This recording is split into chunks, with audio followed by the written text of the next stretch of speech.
Hai, Assalamualaikum dan selamat sejahtera semua. Hari ini saya Nur Najwa dan rakan-rakan iaitu Nur Fizana dan Endang Nur Fatihah dari 5 Beta akan membentangkan kegunaan siri homolog. Mari kita mulakan. Apakah itu siri homolog? Maksud siri homolog ialah satu siri pengelasan bahan kimia organik yang mempunyai kumpulan berfungsi yang sama. Terdapat 6 contoh siri homolog yang telah kita pelajari. Mari kita lihat sama-sama. Yang pertama, siri homolog alkana. Yang kedua, alkin. Yang ketiga, alkuna. Yang keempat, alkohol. Yang kelima, asid karboksilik. Dan yang terakhir, ester. Keenam-enam siri homolog ini mempunyai kegunaannya yang tersendiri. Mari kita bincangkan. Yang pertama, alkana. Kegunaan pertama alkana ialah sebagai bahan api.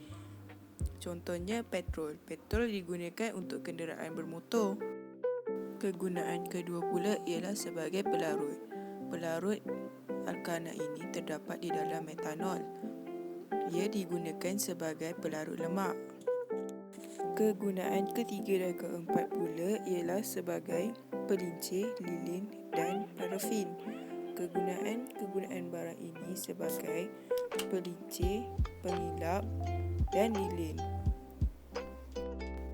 Kegunaan yang terakhir ialah asfalt dan tindak balas kimia. Apa itu asfalt? Asfalt dikenali sebagai bitumin. Ia merupakan bentuk petroleum cecair melekit, hitam dan amat ikat atau separa berpejal. Asfalt juga boleh didapati secara semula jadi atau sebagai produk di parusi. Ia merupakan bahan yang dikelaskan sebagai tar.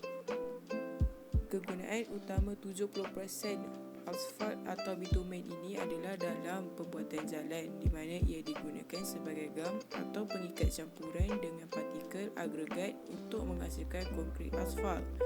Raja yang terdapat di dalam kotak tersebut merupakan asfalt. Terdapat beberapa kegunaan alkena, antaranya bahan bakar. Pembuatan bahan bakar kenderaan bermotor menggunakan oktana sebagai komponen utama. Selain itu, getah perca. Getah perca digunakan untuk membuat tayar kenderaan. Seterusnya, pembuatan plastik. Bagi pembuatan plastik, molekul-molekul etana bergabung membentuk polietanol. Alkohol. Antara kegunaan alkohol ialah bahan api, pelarut, bidang pembuatan, ubat-ubatan serta bahan kosmetik. Alkohol digunakan dalam bahan api sebagai bahan api bersih, bahan api bio dan gasol. Pelarut pula, alkohol digunakan dalam cat, lekuer, bahan pencelup dan dakwat pencetakan. Kotak di bawah menunjukkan maksud lekuer. Lekuer ialah kemasan kayu jernih atau berwarna yang mengering dengan penyejatan pelarut atau proses pemulihan yang menghasilkan kemasan keras dan tahan lama. Seterusnya, kegunaan alkohol dalam bidang pembuatan ialah sebagai bahan mentah dalam pembuatan cuka, bahan letupan dan polimer perspek dan gentian. Dalam ubat-ubatan pula, antiseptik digunakan untuk suntikan, pembedahan dan penjagaan kebersihan. Alkohol dalam bahan kosmetik digunakan dalam minyak wangi, vernis kuku dan lotion. Seterusnya ialah kesan penyalahgunaan alkohol. Etanol digunakan secara meluas dalam minuman beralkohol. Pengambilan minuman beralkohol yang berterusan akan mendatangkan akibat buruk kepada kesihatan badan manusia. Antara kesan penyalahgunaan alkohol ialah ketagihan, kesan pada sistem saraf, kesan pada sistem kardiovaskular dan kesan pada psikososial.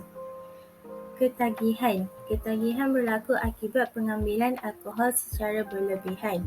Alkohol boleh menyebabkan perubahan dalam otak yang boleh membuatkan seseorang hilang kawalan terhadap tindakan mereka. Seterusnya, kesan pada sistem saraf. Alkohol akan melemahkan fungsi otak dan gerak balas fizikal menjadi lemah. Seterusnya, sistem kardiovaskular. Kegagalan alkohol akan menyebabkan kegagalan fungsi hati, kegagalan jantung dan sirrosis hati. Gambar di bawah menunjukkan hati yang sihat dan hati yang mengalami sirrosis hati. Terakhir sekali, kesan pada psikososial. Alkohol boleh menyebabkan gangguan mental, kemurungan dan perubahan personaliti.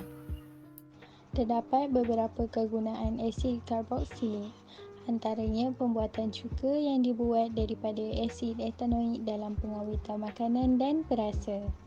Selain itu, pembuatan pewarna rambut dan minyak wangi yang menggunakan asid asetik. Begitu juga dengan penghasilan getah. Dalam industri penghasilan getah, lateks akan digumpalkan dengan cara menambahkan asid metanoik. Yang terakhir ialah ester. Kegunaan ester ialah sebagai perasa tiruan, pewangi dalam sabun dan deterjen, barangan kosmetik sebagai contoh minyak wangi dan membuat ubat.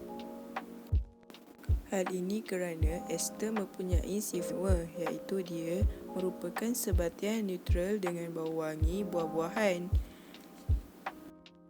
Dengan berakhirnya penerangan kegunaan ester, maka berakhirlah pembentangan siri homolog dari kumpulan kami. Terima kasih semua.